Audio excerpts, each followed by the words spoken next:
Diego, mas você concorda que nesse final que você escolhe do cara levando um balaço, se buchando e morrendo, com certeza, ele ia sofrer mais do que a menina? Não, ia ele morreu, não sofre mais. aí acabou, né? Esse balaço, aí você tinha uma Clara destruída, viu? Mesmo com aquelas coisas que aconteceram, eu acho que se ele tomasse o balaço, aí pode preparar que tinha uma Clara psicologicamente fragilizada ad eterno, viu? Provavelmente. Ou seja, então você pode considerar que em qualquer situação, a menina que sofre mais que ele, então. De certa forma. Aí, beleza, então, ok. De certa forma, eu ainda tenho a visão que a vítima maior. Não estou dizendo que o Lucas não seja a vítima. Não, tudo bem. Longe disso. Entendo. Mas eu estou dizendo que a Clara, eu acho que é a maior prejudicada da história toda. Gente, e assim, a gente não falou muito sobre, mas e o Marcos? Que foi um dos protagonistas, o co-protagonistas ali durante pouco mais, assim, metade do filme. Tem, assim, uma parte do filme. Eu entendi que ele se tornou um protagonista ali, sabe? Né? A câmera ficou nele, né? A gente acompanha ele, então, assim, não sei, eu estou colocando ele quase como co-protagonista num certo ponto ali do filme, né? O que a gente pode dizer dele? A gente focou muito agora na Clara e no Lucas. Não tem muito o que dizer do Marcos, não. Né? Assim, a única coisa que a gente tem noção é da lealdade dele ao pai. Eu digo. Vai se levar daquele balaço, parceiro. Eu digo ele é evitar. Qual protagonista, sabia? A própria cidade do qual eles estão. É um exemplo de qual protagonista. Né? Que estrategicamente nem nome tem, ou seja, pode ser em qualquer lugar. Exatamente. Então, assim, o que ocorre? Quando a ausência do Lucas, né? Você vê, ele não encontra-se no local e chega um novo protagonista. Um dos poucos pontos que ainda permeiam e continuam é a própria cidade em si. Não, mas realmente, Davi, o foco era no Marcos, quando o Lucas sai. Eu sei, mas eu estou dizendo que vamos dizer assim, vamos dizer assim, entre aspas, presença sempre existente, exatamente essa questão da cidade. A cidade sempre estava lá. Então a questão dos focos, né? É um foco de luz. O foco de luz foi no protagonista. Na ausência do protagonista, o co-protagonista tornou-se o filho dele, até a chegada do protagonista original.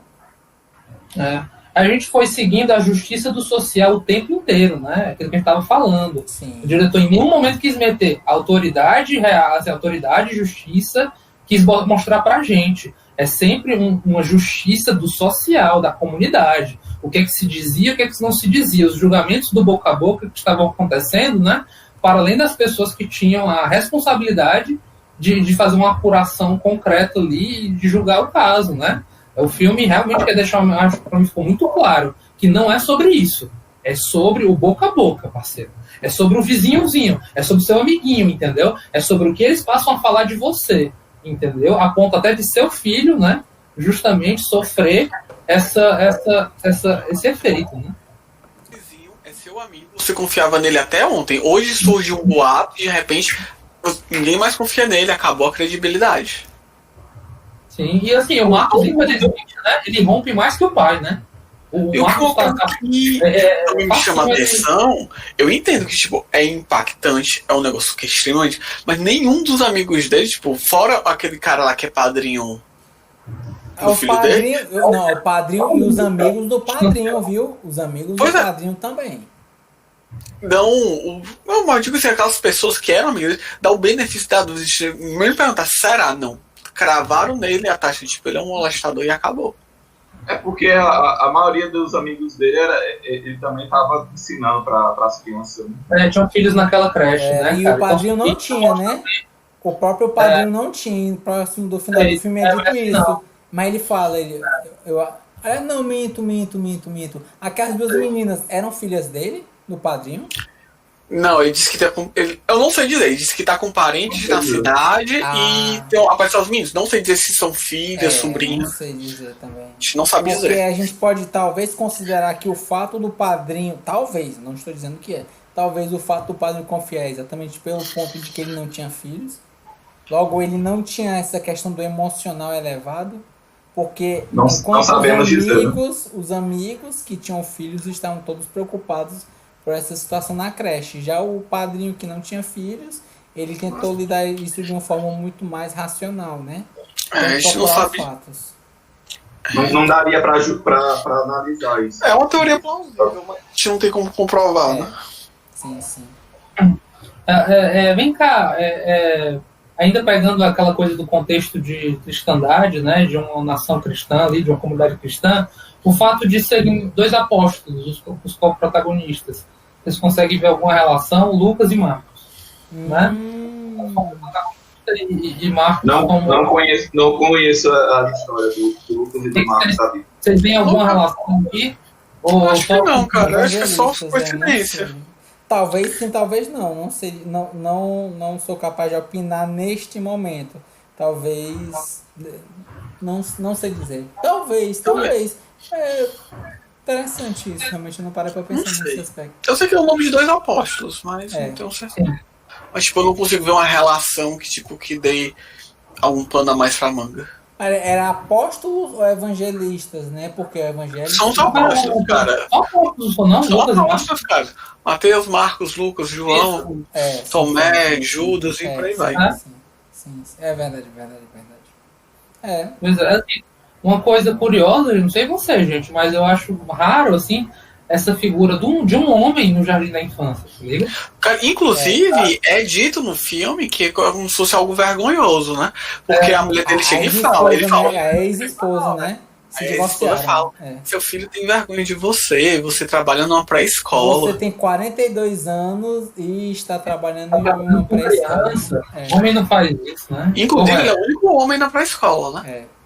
Sim. Pelo visto, Esse é o problema, né? Ah, sim, ele tinha todos os elementos para se fuder nessa parada, né? Quer dizer, Tinha todas as ferramentas. É um homem o quê? Um homem que realmente gosta de crianças e só nesse sentido não é um potencial molestador ali que tá só querendo estar perto das presas e tal. Por isso que eu olho muito pro Lucas e fico pensando, né? Poxa, o cara sabe, assim, não é que ele sabia que isso podia acontecer, né? Mas era um campo arriscado, né? Cara, porque é ridículo, cara, você querer dizer que é arriscado só você ser homem e trabalhar no pré-escola, quer dizer, você é um predador sexual. Completamente, tipo... Mas é complicado isso aí. Cara, na minha opinião, é que nem você dizer que um homem não pode ser empregado doméstico. Exatamente. Porque na minha opinião, isso aí é um preconceito de gênero absurdo. É machismo, né? Sei. É tipo machismo, né? É um preconceito machista. É mais que um emprego de homem, porque homem tem que trabalhar com outras coisas, não pode trabalhar com criança, não pode fazer serviço doméstico. Não pode trabalhar, mas é que é complicado, você não acha, não? Assim, eu não acho, não, cara. Eu vejo o menor problema de você ter um professor infantil que seja homem. Eu não vejo. Eu não sei, eu fico assim pensando, né? Poxa. É aquele negócio, porque na minha opinião, o que impede o homem de ser um educador infantil? Não, nada impede. Então qual é o problema? O problema é justamente para situações como essa. Não, cara, isso aí na minha opinião. Tipo da coisa, se fosse digamos que fosse uma mulher, fosse uma molestadora, qual a diferença seria? Porque assim, é o fato de não ser um emprego masculino, é a mesma coisa com a babá, por exemplo, Friends. Ele chegou a abordar isso em um episódio. Sim, que o cara contrata um babá. É um homem, contrata um babá. Será que isso aí é um problema? Porque normalmente babá a gente olha e imagina inicialmente que é uma mulher. Então, assim, inclusive, eles vão dar Não sei. É bom que a Mônica fala. É que uma mulher não pode ser o quê? Aí o Joey fala, modelo de cueca. Cara, não faz sentido, cara. É porque. Se bem que hoje em dia viu, o modelo de cueca. Não, ela pode ser o que ela quiser, eu tô um pouco me lixando. Eu acho que ela tem que fazer o que ela quer e ser feliz do mesmo jeito do cara. Se o cara quer ser educador infantil, se ele quer ser babá, deixa, cara. Não problema. É porque é preconceito da sociedade, porque homem não pode fazer sexo doméstico, homem não pode trabalhar com criança. Provavelmente, Diegão, o seu estranhamento, cara, é porque nós. É estranho mesmo, porque é uma discussão que é de agora que a gente está se fazendo essa provocação, entendeu? De papéis de gênero na sociedade, cara. É disso que se trata, entendeu? É que nem quando. Os empregos não podem ser de determinados gêneros, não pode ser da mulher, principalmente da mulher, né? E outros homem não faz de jeito nenhum, entendeu? Homem não faz trabalho doméstico, né? Homem não executa esse tipo de serviço, homem não é babá, até porque enquanto gênero, culturalmente, ele não é convocado, muitas vezes, isso enquanto Brasil, né? Enquanto outros países, isso já é mais desconstruído, né? A gente vai ter homens realmente que participam, como deve ser, justamente da criação de um filho, né? Com papéis mais divididos igualmente, realmente, mais desconstruídos nesse sentido, né? Eu acho que a discussão gira justamente em torno disso. Nós, enquanto brasileiros, ainda estamos muito recrudescidos nesse tipo de debate, sabe? Eu acho que realmente, se você for pensar direitinho, cara, isso é puro preconceito, entendeu? Você presumir que só porque é homem, ele eminentemente tem mais potencial de ser um molestador. Minha nossa senhora, parceiro. Mas se você parar para pensar, os feministas ficam o tempo todo acusando os homens. É potencial estuprador. Se você for parar para analisar. Mas a discussão é sobre sociedade patriarcal, entendeu? Sim. Se a gente chegasse num ponto que o que o feminismo quer defender de igualdade derradeira, entendeu? Haveriam muito mais homens conscientes, gostando do papel e executando essa função. Isso seria logo normalizado, cara. Outra coisa que tem que lembrar é que quando se fala que todo homem é um potencial estuprador, não é que todo homem de fato é que a mulher tem que tomar cuidado na sociedade, porque ela não sabe quem é, então pode vir de qualquer lugar. Isso é problematizante. Não sabe quem é, se acontecer alguma coisa, a culpa é dela, que provavelmente ela se ensinou pro cara, entendeu? E para além de tudo isso, muito provavelmente quem vai julgar ela vai ser homem. Entendeu? Então, muito provavelmente é a história de macho defendendo macho. Ainda que o julgamento, quando uma coisa acontece, mas tá vestido com o quê? Entendeu? Exatamente. Você tava usando. Qual era o tamanho da sua saia, hein? Quando você tava andando ali na rua. Isso é problematizante, porque a gente fica assim, poxa. Sim, agora. Nesse sentido, quando se fala justamente isso de que todo homem. É nesse sentido, cara. A gente tem esse, digamos assim, eu quero falar benefício, não, esse privilégio de a gente fazer o inferno com a mulher e ainda uma possibilidade grande da gente se safar de boaça e a culpa ainda ser da vítima. Então é isso que essa frase está querendo dizer. Sabe? É por isso que vem o medo do pai, né? Eu acho. É o que eu acho, né? Cara, mas novamente eu reitero, mas aí é a questão do preconceito, não é uma questão de, tipo, um homem não fazer. Você é homem, eu não tô dizendo que o homem não é pra fazer. Eu tô dizendo que há um estranhamento por causa da cultura que a gente vive, entendeu? Estranhamento, ok. Estranhamento, ok, mas se normalizasse já não seria estranho, percebe? Pelo menos do que você tá falando. Se normalizasse, aí que tá, é antítese, entendeu? Uma vez normalizado, provavelmente não haveria esse estranhamento, porque já não era uma questão. Já não é algo que discrimine, que salte aos olhos. Não, homens trabalham nessa função assim como mulheres, e ok, tudo bem e tudo mais. O problema é que uma vez que não é normalizado, numa sociedade patriarcal, com as características que a gente colocou, e aí quando você vê, caramba, tem ali um cara que quer se aproximar mais, isso é tão incomum, mas tão incomum, que aí começa um cliquezinho na sua cabeça. Por que esse cara quer se aproximar tanto de criança, já que esse comportamento, essa função, não é reforçado no mundo masculino, por exemplo, entendeu? Algo de errado provavelmente tem aí. Então, todo esse circuito de desconfiança acontece porque não há uma normalização de que você, enquanto gênero masculino, possa estar exercendo esse tipo de função. Né? Então é importante. Exatamente. É por isso que a gente está aqui discutindo que quando isso é estranho, né? Porque é uma situação, entre aspas, né? Não normal. Né? Estranho enquanto incomum numericamente para acontecer, cara, não quer dizer que o sujeito é um estuprador de fato, alguém vai causar algum mal, ou um aliciador. Não quer dizer. Mas é complexo que lida com outras questões que não são tão simples. Né? Não é tão simples esse vamos dizer assim, essa falta de cuidado, né, em relação à relação do homem com a mulher no trabalho, ou a relação. E isso é complexo, não é só que nem a piada do Porta dos Fundos, né?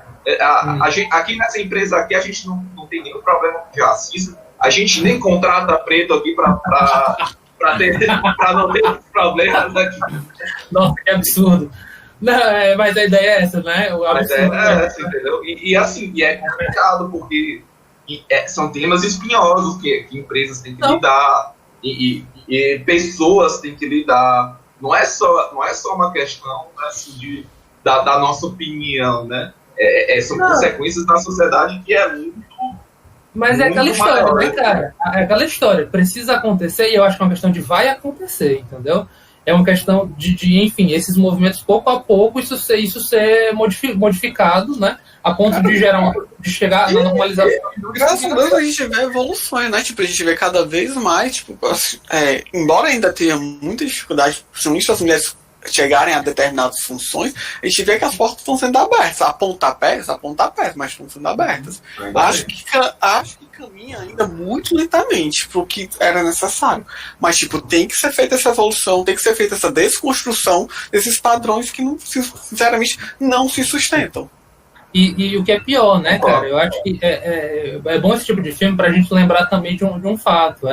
Não sejamos ingênuos. As relações de homens na posição também de professores, ou mestres, ou chefes, ou pais, padrastos, tios de família, entendeu? Que tem plena possibilidade e oportunidade de aliciar e, enfim, gerar abusos. Assim, o que o fenômeno mostra é isso, né? A gente estava falando aqui que esse tipo de caso de aliciamento, de abusos infantis, 63% é caso de pessoas conhecidas e provavelmente da família, entendeu? Sim, que tem acesso à casa, tem acesso à criança, né? E tem pelo menos algum tipo de laço de confiança, tanto com a criança quanto com seus pais e com o seu entorno. Sabe? Então, isso para mim é aí que reside a gente trabalhar com essa discussão. Porque para além de haver um trabalhador, homem ou mulher ali, se ainda há uma cultura, a história da cultura do estupro, né? De uma cultura que coloca, que banaliza, não pune, entendeu? Não se conversa sobre esses crimes que acontecem. Porque há direito na cultura. E principalmente culpa a vítima. E eu acho que o pior, o mais criminoso, que é justamente culpabilizar, se for mulher, se fudeu, né? Se for viado, morre. Se for viado, vai pra sarjeta, ainda tem essa, né? Vai pra sarjeta e seja linchado aí e morra na sarjeta, enfim. E por aí vai. Então, assim, a discussão realmente acaba indecível, né, cara? Eu acho que o filme sustenta essa discussão porque não é tão simples assim. A gente vê que tem professores que abusam dessa situação de poder.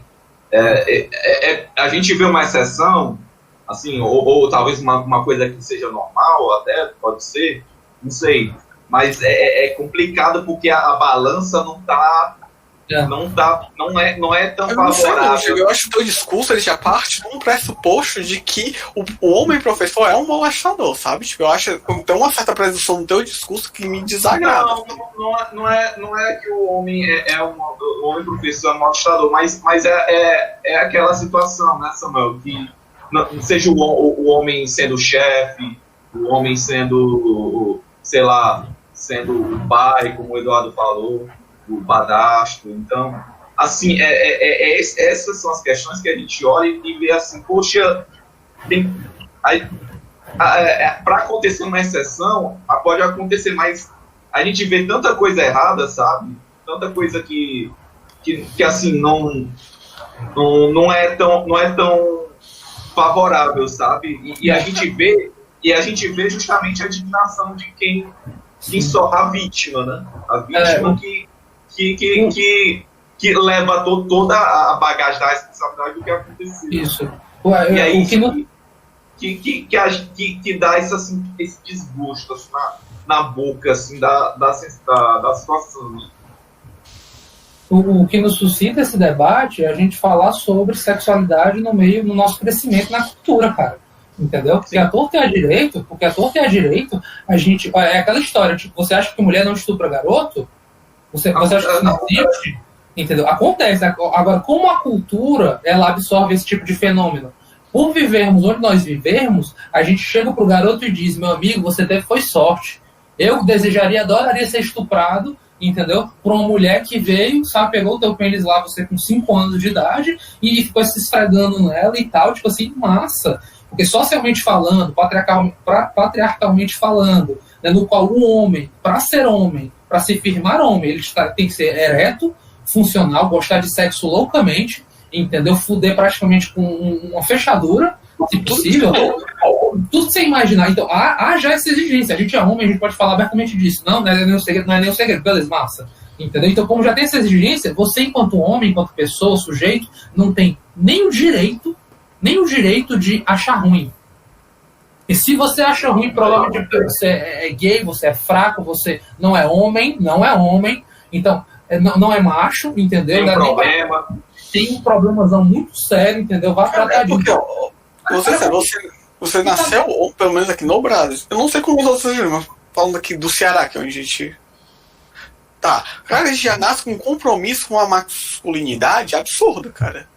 Sim. Porque você nasceu homem, você vai ser caba macho, você vai ser pegador, você tá aqui pra botar o terror pra cima das mulheres, porque tem que fuder com 11 anos de idade, tem que beber com 13 anos de idade, é estimulado a cair em cima de todas as mulheres possíveis, porque você assediar elas é altamente aprovado e elas têm que gostar disso também. E de preferência, tem uma mulher, uma família de mulher que trabalha na sua casa, e se você for homem, você tem a obrigação de dar em cima da empregada, ou da filha da empregada, ou o caralho que seja. E se você tiver qualquer tipo de se você for qualquer forma maior de sensibilidade, você já é baitola.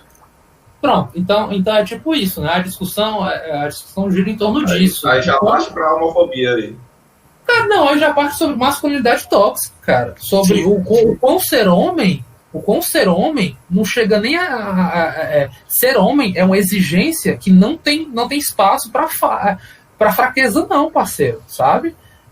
Ser homem, nesse sentido, é um quadradinho que não tem discussão, sabe? Que é indiscutível, ele é dogmático mesmo. Saiu dessa esfera, meu parceiro, sabe? Você é um erro, você é um problema, e todas aquelas coisas, e altamente neurotizante e traumatizante, porque é foda justamente isso, né?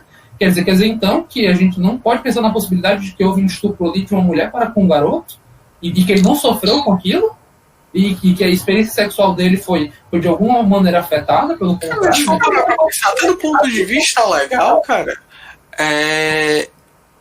durante muito tempo, tipo, o estupro era um crime de gênero, né? Tipo, era constranger a mulher a fazer isso. Ou seja, o alvo do estupro tinha que ser a mulher. O Código Penal mudou. Hoje em dia é constranger alguém. Mas antigamente o Código Antigo falava era constranger mulher. Então, olha aí, galera, olha só onde a gente foi parar, né? A gente foi discutir o fato dele enquanto homem, professor, né? Foi colocado justamente na escola. As implicações aqui, né? E o fantasma do gênero masculino enquanto potencial, enquanto um estuprador de fato ali, ó, veio como uma luva naquela comunidade. Nós, enquanto brasileiros, em 2020... Funcionou, né? E funcionou, cara, funcionou total, parceiro, entendeu? E eu digo mais, se acontecer aqui, funciona também. A gente compra, eu digo mais, a gente aqui compra, se a gente vê a história errada, entendeu? Sim, a gente compra. A gente compra. O debate de hoje em dia não é isso, cara. Cada vez mais a realidade está tão deturpada, tão distorcida, que qualquer falsidade, qualquer narrativa bem conduzida, você leva uma verdade programada, né? É muito complicado hoje em dia, porque você não sabe até em quem confiar, porque, tipo, tudo tá muito contaminado, muito tendencioso. Aí você tem uma notícia, você tem que parar pra checar a notícia. É um absurdo, cara. As pessoas aprendendo a pesquisar, né? Pesquisar a fonte, prestar atenção de onde vem, como é feito, né? Você vê logo a mensagem que é feita no laboratório, né? E que, infelizmente, muitas vezes não são feitas, né? Simplesmente as pessoas só pegam, leem, tem essa questão do viés, né? Que é aquele famoso... A história só é verdadeira quando concorda comigo, não é isso? Porque as pessoas falam nas redes sociais.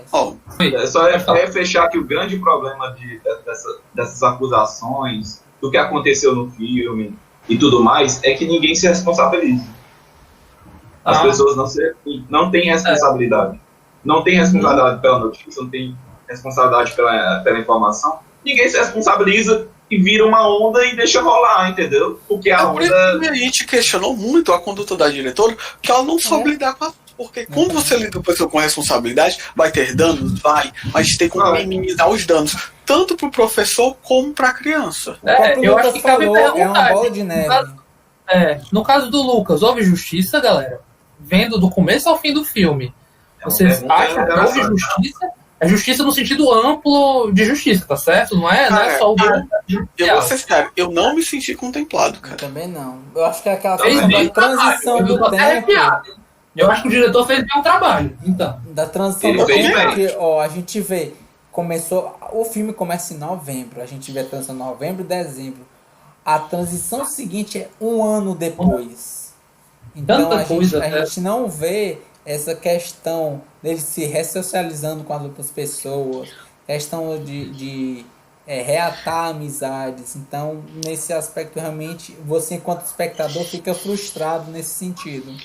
Foi tudo que eu falei, que tipo, o filme vem numa catarse, né? Tipo, ali do esporro, dele sofrendo, e na hora que vem na parte da purificação, né? Que é quando ele atingiria essa justiça social, não mostra pra gente. Aí você fica naquele vácuo, tipo assim, cadê a justiça social? Cadê? Parece que houve, né? Opa, parece que tá tudo bem, né? Mas beleza. Presume que houve, né? Supõe que tá tudo bem, né? Beleza, massa, né? Aí bota a gente lá 10 minutos vendo, tá tudo bem.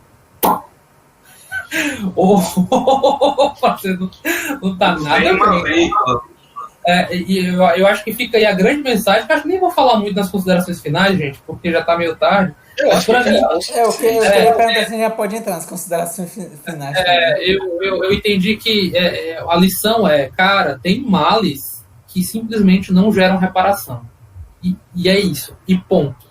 Sabe? Não gera reparação. E acho que um filme que traz uma discussão sobre isso muito interessante é um filme chamado Dúvida, né? No qual tem a metáfora do travesseiro de penas de pato ou de ganso, que são arremessados assim, em cima de uma casa, né?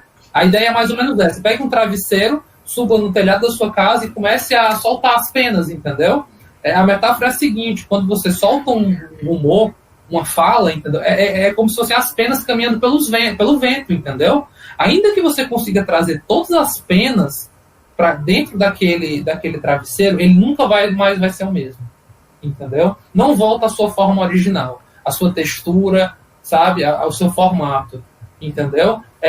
Mas até lá, aquelas penas foram entrando nas casas e fazendo muita merda e muito estrago, né? Se infiltrando nas casas das pessoas, né? E provavelmente não fará um travesseiro do mesmo tamanho, formato, textura, tal, né? O estrago já está feito. E esse é o enredo de Tsubasa Chronicles, terceira temporada. Não sei. Mais ou menos isso. Não sei. Eu vi isso nesse filme, né? Inclusive com a lourinha lá, cara, com a Glenn Close, esqueci agora o nome dela. Lourinha lá fica muito genérico pra mim. Deus, Prada. Bom, Eu não já sei é a Meryl Streep. Mary Streep, com ela, inclusive. E o lourinho que morreu, Seymour Hoffman, foi acho que um dos últimos filmes dele. Ele é um padre, inclusive, lá. Acho que ele é um. E que trata justamente disso, viu, galera? Uma comunidade ali católica, um padre novo mais progressista, e de repente gira uma dúvida de se ele fez ou não alguma coisa, né? Então, acaba resvalando aí nessa temática aí para quem quiser, né? Então, é isso. Tem coisas que simplesmente palavras, né? Como o Meteoro fala, né? Palavras são ações. E elas ferem, elas encontram materialidade nos estragos corporais e, como a gente viu ali, uma bala que foi um sinal ali de algo acontecendo, né? Então, não são coisas ingênuas e coisas para a gente achar que é pouco... achar algo como é que se pode dizer? Que não gere danos, de fato, né? Então, infelizmente é isso, né, galera? Tem assuntos mesmo que não tem mais revolta. Não há reparação alguma para os estragos que foram feitos. É difícil falar isso, né? É também muito dolorido e amargo, né? Mas tá aí um filme que conseguiu passar. Mas tem que existir alguma coisa, né? Tem que um esforço que nem a escravidão, né? É complicado um caso desse. Vamos falar em termos de reparação, né? Vamos supor que o Lucas resolvesse, vou judicializar, quero ser indenizado pelo que me aconteceu, certo? Ele poderia entrar contra a escola, porque o boato começou na escola, porque a professora não soube lidar com o que aconteceu, e aí que vaza o nome dele, e aí que começa a denúncia.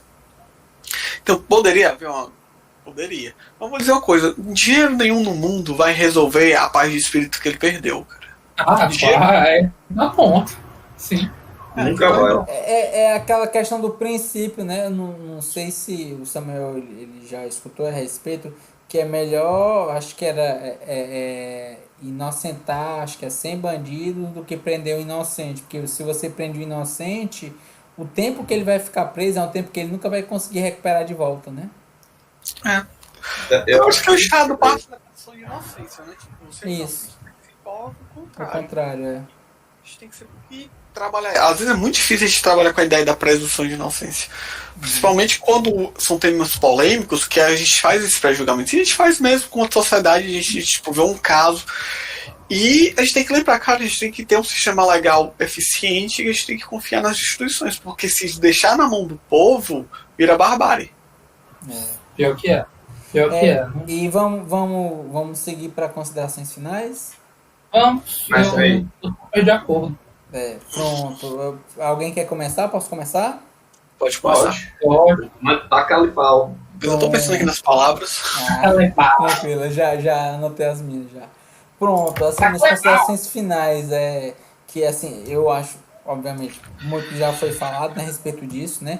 Esse filme é um filme com temática complicada, certo? Ele mostra como uma mentira ela pode danificar a vida de uma pessoa.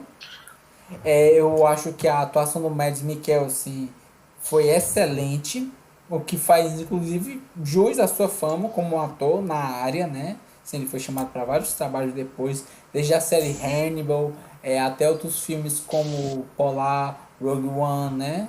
E o próprio Beer, por exemplo. Então, assim, ele já é um nome que já é ventilado em Hollywood, né? Para algumas produções já, certo? Essa questão que eu falei do diretor, né? O dinamarquês, que é o Thomas Vinterberg, que ele foi um dos fundadores do movimento de renovação do cinema, Dogma 95, junto com Lars von Trier, certo? Lembrando que esse filme ele não segue o Dogma 95, certo? E toda a situação realmente é complicada porque leva a crer perante a sociedade que o Lucas realmente é o culpado. Então é por isso que é importante a gente realmente investigar os fatos e tentar suprimir as emoções e investigações, porque o tempo e o sofrimento pelo qual ele passou não vão ser recuperados, certo? E inclusive o nome do filme A Caça, ele funciona tanto metafórico quanto literal. E quanto à questão do filme de indicações, eu acho que eu indicaria com ressalvas, exatamente por conta de uma temática delicada. Indicaria para pessoas que não tivessem relações com gatilhos, com problemas emocionais ligados a essa área, certo? E eu tenho que dizer assim, acho que a direção, os closes, nessa questão de houve muitos close, momentos de tensão no próprio ator, né? A câmera chegando perto dele e afastando um pouco. Mas assim, realmente eu não consegui aproveitar tanto do filme, tanto pela questão do sentimento de angústia, quanto pela questão do retorno do filme, que ele foi passado basicamente em 2 meses e depois em um mês seguinte. Então, vamos dizer assim, eu, enquanto espectador, enquanto expectativa, eu esperava ter um retorno e uma redenção, nem que fosse gradual, aos poucos, da própria sociedade em si, algo que eu não recebi. Então, creio que, por esse motivo, a minha nota para o filme, nota final, no caso, né, vai ser 8. Certo? Show! E as minhas palavras para esse filme é fake news, vigilantismo e violência. Show de bola. A pergunta que não quer calar, Davi. Você escreveu quantas páginas aí pra Não rasgou. Eu estou poupando páginas agora. Eu usei uma nova forma criativa que estou escrevendo um bloco grande de texto aqui no celular. Então não vou dizer quanto de texto daria. Mas eu acho que aqui daria umas 2 páginas, talvez. 2 páginas? 2 páginas. Os porque eu também outros filmes tinham... Eu usei livro, né? Eu usei a abordagem do livro também, que não precisou eu escrever. Acho que se eu botasse justamente com livro, talvez desse as minhas famosas entre 4 e 6 páginas. Aí. Pelo menos é mais aceito do que hashtag a live ter 4 páginas. Cara, Eu destrinchei o Tá falando muito mal, cara. É tipo isso. Entendi. Sabe o que é aquela questão? Eu destrinchei o filme. Destrinchei. Pra não dizer assim, não. Sabe aquela questão do crítico que ele pega e fala, não, o filme foi bom. Meu amigo, eu escrevi 4 páginas, eu destrinchei, eu pausei. Pra te dizer que esse filme não é bom. Não, eu tenho anotado que o filme não é bom. Ei, mano, fala de amigo, ó, usa esse argumento não. E esse filme não usa isso, cara. Eu destrinchei, eu peguei eu tenho as minutagens do filme. Eu sou profissional porque eu pausei. Vamos botar lá. É que tá. É assim, a questão, como é que você absorve o filme, como é que você analisa o filme? Eu, particularmente, faço isso. Em muitos filmes eu pauso, eu pondero, eu anoto a metragem do tempo para dizer, aconteceu tal coisa naquele filme. É por isso que eu digo, no hashtag a live, foram 4 páginas escritas para eu dizer, teve tal situação, macho, não é possível. Caramba, como é que esse cara tá vivo? É força do roteiro muito grande. Normalmente, os filmes, eu só dou o meu parecer de opinião depois de uns 24, 48 horas depois. Que eu fico ali, eu vejo o filme, tenho a primeira impressão, aí eu fico ali maturando a ideia. É justo. A ideia. Legal. Desse filme, eu pego e fico indo e vindo pra poder confirmar algumas teorias que eu vou tendo. Por isso que esse lance aí de acabei de ver o filme, vou entrar na reunião, é um troço meio perigoso. Eu não acho não, acho que porque já vem fresquinho já na mente. Não, cara, você vem sem elaborar, sem maturar, esse é o lance, sem digerir. Todo mundo aqui assistiu o Green Book? Todo mundo aqui assistiu, eu acho. Por exemplo, o Green Book, quando terminei de assistir no cinema, tava ótimo, tava lindo, tava maravilhoso, tinha achado o filme lindo. Sim. Aí, depois que você para pra pensar, você começa a ver os problemas do filme. Depois que o Eduardo bota a problemática lá do bar dos negros, fica difícil a gente, né? A gente pensar numa discussão, cara. Eu queria ter participado. Que Eu não tenho pena. nada no grupo. Eu só peguei do Entre Abelhas pra cá. É Triste. verdade. Cara, tu começou no Entre Abelhas, não? Foi não. Foi o primeiro filme que eu passei desse clube. Foi logo tristeza. Como é que tu tá aqui até hoje, mano? Amizade, né? Amizade. Não, assim, e olha que eu nem, assim, eu achei o Entre Abelhas ok, entendeu? Assim, eu só falei pra sacanear. Já digo logo que ele tá no tanto faz pra mim. Como é? No Entre Abelhas. É que tem? Tá no meu tanto faz. Aí dentro já tá falando das categorias essa porra. Para, mas segura o papo, cara. Spoiler. Quando sair já vai estar lá na frente. Ô, putaria. Quem é o próximo aí? O Davi falou, aí o Samuca falou também? Não, falei não, só falei do tipo de como é o meu processo pra analisar filme. Foi. Né? Acho digno. Quem quer ser o próximo? Diegão, vai lá. Você quer ser o último? Quer falar agora? Como é? Deixa aí pra vocês aí. Eu ainda tô elaborando as palavras aqui. Esse puto, ó. Vai lá, Samuca. Cara, tem que escolher as palavras também. Vai lá, Sotanildo. Meu irmão! Vai lá, Eduardo. Seja a voz da sabedoria. Não tem problema. Eduardo, seja a voz da sabedoria, Eduardo. Vai lá. Cara, assim, eu acho que eu já falei bastante, particularmente, sobre esse filme. Como eu disse, é um filme que foi um prazer revê-lo. Eu acho que hoje em dia eu vi lá... Davi, coloca no chat as tuas palavras, por favor. Pra repetir, né? Esqueceu. Deixa eu falar de novo, eu falo de novo. Ele botou fake news, Vou foi falar de fake news. news, vigilantismo e violência. Cara, é um filme que foi um prazer revê-lo. Acho que foi uma experiência até melhor do que quando eu vi pela primeira vez. Eu acho que eu tenho mais repertório hoje, sei lá, 7 anos, 6 anos depois de ter visto pela primeira vez, assim. Então, sou uma outra pessoa, né, justamente com mais leitura do que eu era à época. Então, é um prazer essa experiência. Foi um filme que ficou melhor com o tempo, assim, né? E eu consegui ver mais coisas também. Acho que sou mais sensível para elementos cinematográficos, né? E detalhes e sutilezas que eu não havia percebido à época. Né? À época, só ficava em mim a indignação da injustiça. E isso era o que pululava. Hoje em dia eu acho que outras coisas entraram em jogo, são bem interessantes, que na sutileza esse filme mostra, né? O olhar dele, a interpretação que foi dada ali, a colocação de alguns eventos assim, que mostram, nossa, isso é sintoma de alguma coisa que não está legal, né? A certeza, tipo, a questão da alienação que a criança estava sofrendo, a geração de falsas memórias, enfim, a condução da entrevista. Então, foi bem legal. Eu acho que é um tema que, como se pode ver, ele precisa ser conversado, então não se perdeu com o tempo, pelo contrário, ele ganhou, acho que, mais certificado de gravidade sobre o assunto. Eu recomendaria sim esse filme. Eu acho que ele é um filme sensível. Ele dá um ponto de entrada para a gente falar sobre o assunto, mas ele não é gráfico a ponto de provocar, eu creio, maiores danos nas pessoas que queiram tratar sobre, ainda que porventura tenham sofrido ou seja, tenham sido vítimas de algo parecido com o que foi mostrado lá, né? Eu senti falta de mais veemência no comportamento, sabe? Mais brio, você liga?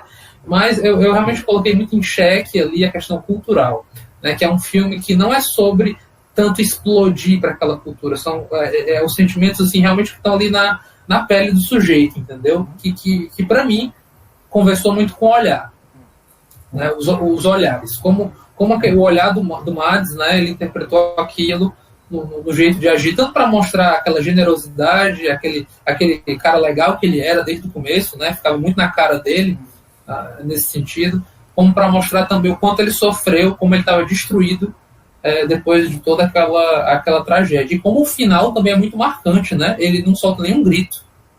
É ele paralisado, olhando como se fosse uma presa ali, né? Sem dizer, e olhando, tentando olhar e sendo cegado pelo sol, né? Para o seu algoz, né? Então, eu acho que isso não é por acaso, novamente, é uma sensibilidade aí do filme para tantas coisas. Eu acho que não percebi isso antes, mas agora, né? Eu acho legal falar. E para mim é uma experiência nota 9, certo? Eu acho que é um filme muito sensível, muito legal, uma experiência boa, cinema sueco. Olha, estamos vendo filmes suecos. Dinamarquês. Não, dinamarquês, né? Desculpa. Então, assim, ele falando na língua nativa dele, né? Não só falando inglês, enfim. As palavras que me vêm à cabeça, cara, é irreparável, certo? Injustiça. E acho que já foi dito, deixa eu ver. E mentiras, cara. Certo. Eduardo, uma dúvida que me veio à mente agora. Essa questão que a gente viu que o tiro foi. A pessoa errou o tiro, e pelo menos na questão da luz me pareceu ser a silhueta de um garoto, um adolescente, certo? Você acha que possivelmente ia vir um segundo tiro? Porque o filme corta, né? Não, cara, eu acho que ele não errou. Eu não acho que ele errou o tiro. Eu acho que ele acertou onde ele quis. Entendeu? Como eu não vejo como tendo sido um erro, porque se fosse um erro, ele teria tido muita oportunidade de abatê-lo porque a caça estava no chão. Ele estava lá prostrado, numa posição muito mais vulnerável até do que ele estava antes, entendeu? Olhando pro seu algoz, cara, entendeu? Então estava lá vindo outro tiro e não veio, sabe? Então, realmente, eu interpretei o final mesmo como uma segunda pedra, só que dessa vez muito mais, assim, até mais grave, posto que essa, com certeza, ele não tinha como prever. Tendo em vista que o filme manipula a gente, provavelmente manipulou ele a pensar de que estava tudo bem, tornando o negócio bem pior, né? Tornando muito pior o engodo no qual ele se encontra. Então, essa é a minha posição. Eu acho que é irrelevante saber quem. Acho que não é sobre isso. É sobre não confie em ninguém. Entendeu? Fudeu. Sabe? Que terrível, né? Ele ama aquela comunidade. Ele poderia ter ido embora mesmo tendo tido pazes, mas não foi. Talvez ele repense isso agora. Talvez. E é um filme que a gente nunca vai ver. Eu concordo que o atirador, de fato, ele não errou. Na minha opinião, ele atirou na árvore com seu sentido de aviso, tipo aquela história, cara, presta atenção, tipo, pra deixar claro para o espectador que, tipo, as coisas não foram 100% esperadas. Ainda existem problemas ali.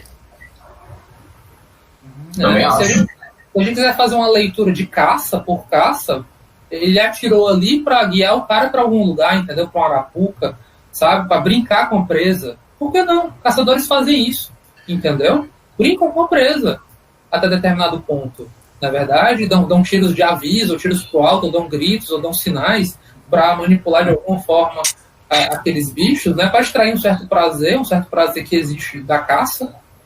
Eu digo assim, na caça, né? No ato de caçar, um prazer justamente de dominação, bem primal mesmo, bem primitivo, né? Então, aí eu estou interpretando bastante, mas enfim, é o que a gente pode fazer agora. Vou brincar com esse cara, vou deixar ele lá no alto e vou gozar com o sofrimento dele, sabe? Enfim, interpretem, pode ser uma coisa pior que a morte, dependendo do seu ponto de vista. Quem quer ser o próximo? A consideração final. Que é isso, mano? Pronto. Gente, é o seguinte, o filme A Caça, como a gente já debateu aqui, eu achei um filme muito interessante. Achei que o diretor teve uma delicadeza muito grande a lidar com um tema tão complexo e polêmico, certo? O grande destaque, como a gente falou, a dinâmica do filme sim é simples. O que é complexo dele é o tema a ser trabalhado.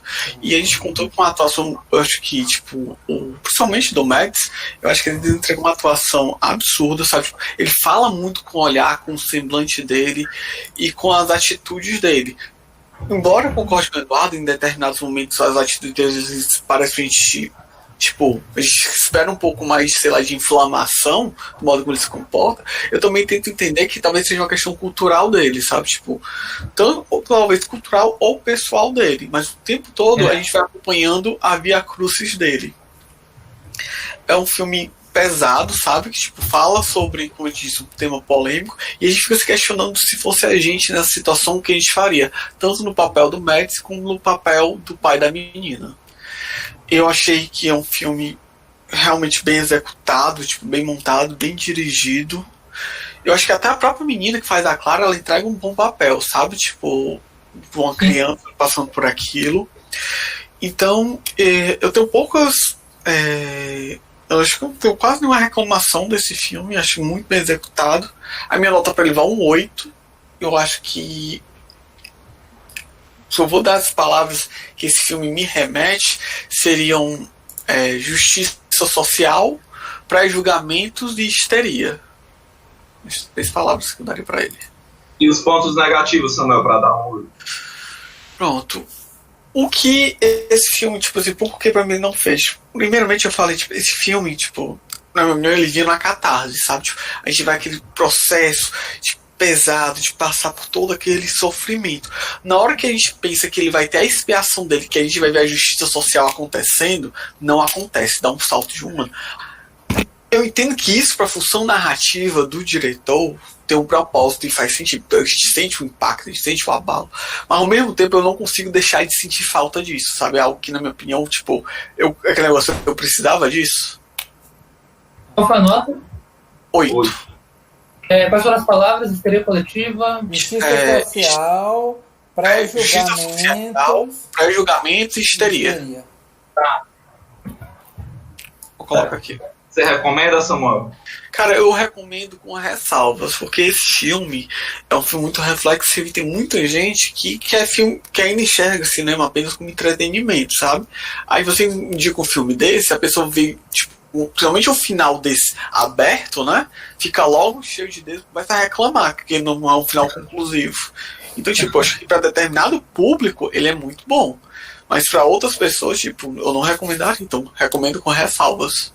Eu tô complicado de julgar isso agora, mas para vocês, ele é um filme muito arte? Ou ele serve como consumo mais pro circuito mainstream? Eu acho que ele não é arte. Ele não é arte, mas ele não é mainstream. O tema não é mainstream, com certeza. Ele é um filme meio reflexivo, social, sabe? Ele vai falar de temas polêmicos e o que acontece, sabe? Eu acho meio complexo essa questão da gente dizer se é filme arte ou não.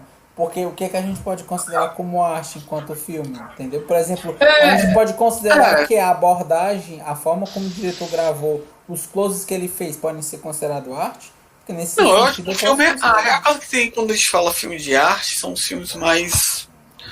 Porque é um filme reflexivo. Eu acho que o filme arte é aquele tipo de filme que ele bota muita mensagem subliminar ou subjetiva, né? E bota pro telespectador ele interpretar da maneira como o autor está guiando, né? Por exemplo, estou pensando em acabar com tudo. Eu acho que esse filme tem uma questão mais social, sabe? Tipo, ele vem trabalhar uma temática social extremamente difícil e trazer uma reflexão, sabe? Aquele negócio. Na minha opinião, não é um filme mainstream. Acho que, tipo, não é um filme pra grande massa. Acho que muita gente que for assistir esse filme vai acabar não gostando. Mas eu acho que também, tipo, eu daria isso. É um filme com caráter, sei lá, não sei nem se esse pedagógico seria, enfim, não sei. É um filme reflexivo, na minha opinião. Ele vem trazer um tema polêmico e trabalhar esse tema. Ensina que você não deve ser professor de criança, senão você pode se ferrar a qualquer momento. E que a justiça do povo sempre aparece. Nossa! E nessas horas a gente se pergunta se a justiça do povo é a justiça de Deus, né? Eita porra! A voz do povo é a voz de Deus, né? Será? Meu Deus do céu, cara. Eles teria justiça social e... Pré-julgamentos. Pré-julgamento. Certo. Vai lá, Diego. Parecer? Eu vou tentar aqui. Assim, eu saí muito dividido, assim, quando eu vi o filme, sabe? Eu concordo com todas as partes técnicas que vocês falaram. Acho que tem de atuação, filmagem, o áudio, né? Aquele som das pedras, do tiro. Teve uma hora que opa, foi aqui comigo. Aqui. Dá um susto mesmo, né? Deu mais susto que Midsommar, viu? Vou logo dar o spoiler. Midsommar não é terror. Pra você Deboche é grátis. Deboche é de graça. Mas assim, eu fiquei muito dividido, sabe? Eu botei aqui esses pontos, né, pra discutir, né? O filme realmente, a temática dele não é tão trivial. Ele não vai só discutir sobre as injustiças, né? Vai discutir sobre as relações, né, da comunidade, vai discutir muita essa coisa das próprias inabilidades das pessoas, né, e das irresponsabilidades que elas têm, né, diante de assuntos tão subjetivos e sérios, né. E assim, é um filme totalmente que poderia estar acontecendo, pode acontecer na vida real, né, essa magia do cinema, né? É tão visceral, é tão real que você você consegue ver a realidade nos atores, né? A realidade de como ele se comporta, o pai, o Lucas, né? A Clara, e a gente fica assim, olha para as vítimas, né?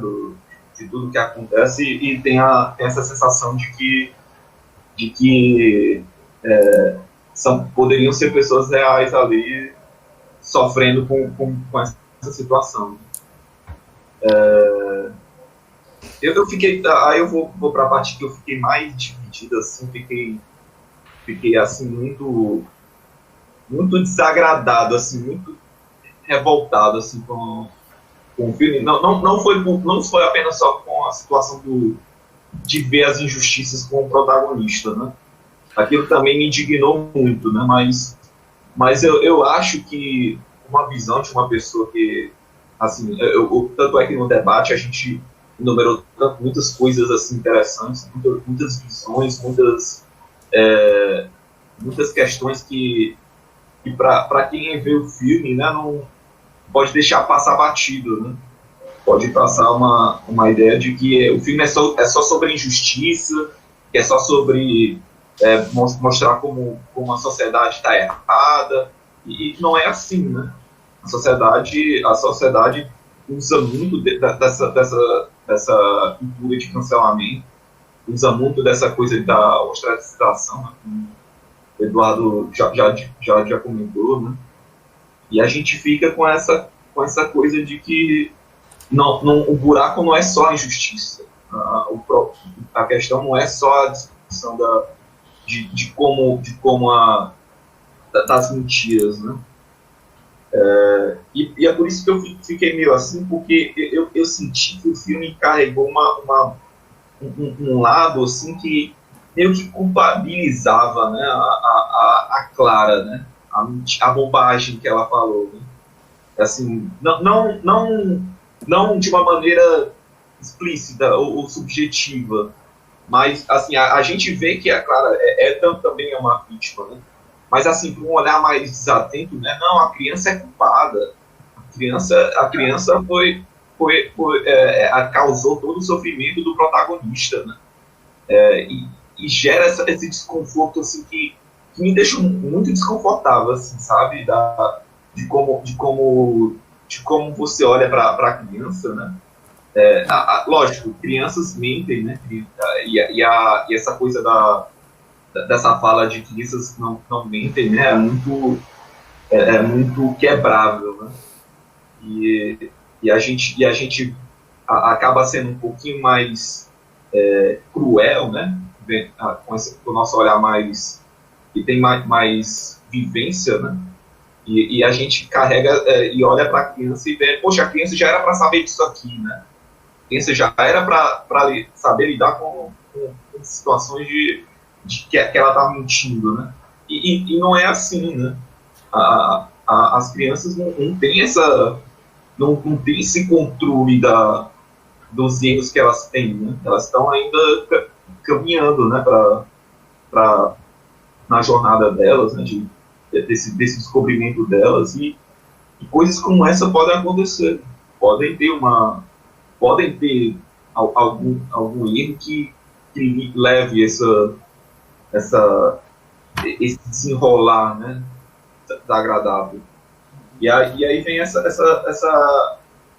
sensação, né, de que, poxa, o filme tem esse lado que bota a criança como, assim, não é como botar essa criança como antagonista, mas, sabe, dá essa sensação quando vem essa onda de injustiça, né?